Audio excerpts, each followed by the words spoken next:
दोस्तों नमस्कार, मैं राम सूरत यादव। राहुल गांधी को सजा देने वाले जज साहब को बहुत बड़ा झटका सुप्रीम कोर्ट से लगा है और पूरा देश यही जानना चाह रहा था कि किस तरीके से राहुल गांधी को मानहानि के मुकदमे में अधिकतम 2 साल की सजा दी गई और उस सजा को देने वाले जज महोदय को सुप्रीम कोर्ट से बहुत बड़ा झटका लगा है। आपको बता दें कि जज साहब जो सीजीएम सूरत कोर्ट थे, हरीश हसमुख भाई वर्मा का मामला सुप्रीम कोर्ट में चल रहा था और प्रमोशन को लेकर के चल रहा था। जिस तरीके से मात्र 2.5 महीने के अंदर राहुल गांधी की प्रक्रिया पूरी की गई, मतलब 10 फरवरी को जज साहब की नियुक्ति सीजीएम सूरत कोर्ट होती है।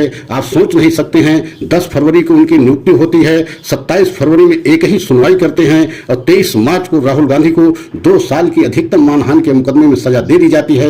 और मतलब 2.5 महीने में एक प्लानिंग एवं एक साजिश के तहत राहुल गांधी को सजा दी गई थी और यह मामला पूरे देश में बहुत जोर शोर से चर्चा का विषय बना और इस मामले को लेकर के देश की विपक्ष की सभी पार्टियां राहुल गांधी के साथ खड़ी भी हो गई। और अब उन्हें जज महोदय को हरीश हसमुख भाई वर्मा का मामला सुप्रीम कोर्ट में प्रमोशन को लेकर के जब पहुंचा तो वहां से उनको बहुत बड़ा झटका लगा। उनका प्रमोशन एक तरीके से रोक दिया गया, एक तरीके से उनको इनाम मिला था। यही चर्चा पूरे देश में था कि राहुल गांधी को सजा देने के मामले में हरीश हसमुख भाई वर्मा जो सीजीएम कोर्ट सूरत थे, उनको एक तरीके से बीजेपी सरकार ने इनाम के तौर पे एडीजे बनाया था। लेकिन वह मामला जब सुप्रीम कोर्ट पहुंचा तो सुप्रीम कोर्ट से बहुत बड़ा झटका उनको लगा और उनका प्रमोशन रोक दिया गया। अब पूरा देश यही चाह रहा था, जानना भी चाह रहा था कि क्या राहुल गांधी को सजा एक प्लानिंग एवं एक साजिश के तहत दी गई, क्योंकि जिस तरीके से इतने जल्दी में उनको सजा की सारी प्रक्रिया पूरी की गई, ये हमारे भारत देश में पहली घटना है। किसी भी मानहानि के मामले में इतनी जल्दी